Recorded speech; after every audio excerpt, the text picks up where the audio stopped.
প্রিয় দর্শক, আসসালামু আলাইকুম।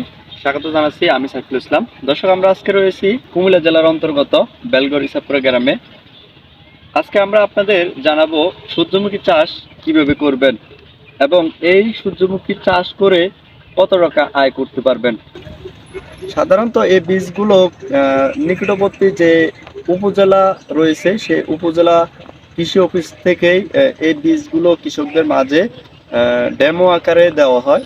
কৃষি অফিসে অবশ্য যোগাযোগ করলে এই বীজগুলো পাওয়া যায় এবং এই চাষাবাদ সম্পর্কে নিকটবর্তী যে রিটেলার রয়েছে তাদের থেকেই কৃষি অফিসার যারা রয়েছে তাদের সাথে যোগাযোগ করলেই এই বীজগুলো সংগ্রহ করা যায়।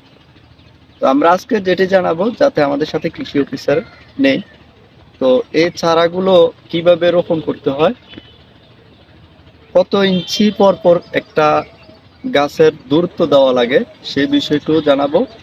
কৃষকদের মনে শঙ্কা জাগে যে আমরা সূর্যমুখী চাষ করব, কেমন মাটির প্রয়োজন হয় সূর্যমুখী চাষ করতে।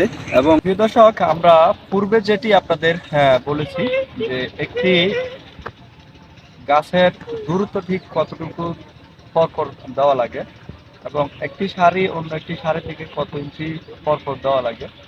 একটু যদি নিচে দেখায় তাহলে 18 ইঞ্চি পরপর একটি সারি থেকে অন্য একটি সারি দূরত্ব থাকবে এবং 8 ইঞ্চি থেকে 9 ইঞ্চি পরপর একটি গাছের দূরত্ব থাকবে।